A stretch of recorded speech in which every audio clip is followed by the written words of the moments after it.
কবিতা খোকার ইচ্ছে, কবি নীরেন্দ্রনাথ চক্রবর্তী। উঠতে বসতে বাবা হাঁকেন, বলবো তোকে কি আর, হতেই হবে তোকে দেশে মস্ত ইঞ্জিনিয়ার। মা তাই শুনে কন, খোকা তুই আমার কথা রাখ, ডাক্তারিতে হয় যেন তোর দেশ জুড়ে নাম ডাক। জেঠু বলেন, কি হবি তুই?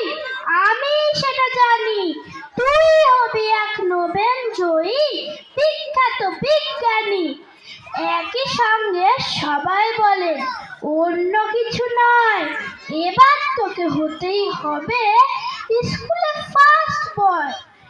আমার ইচ্ছে ঘুড়ি ওড়াই, লাট্টু ঘোড়াই, আর ক্রিকেট খেলি, সাঁতরে করি মস্ত দিঘি পার।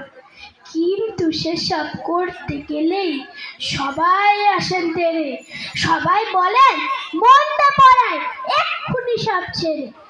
কি আর বলবো, এখন আমার অবস্থাটা এই, লেখাপড়ায় দিন কেটে যায়, কিচ্ছু খেলা নেই। এক একজনের এক এক ইচ্ছে, সবাই দিচ্ছে তারা, তার ফলে ভাই আমার নিজের ইচ্ছে গেছে মারা। নমস্কার।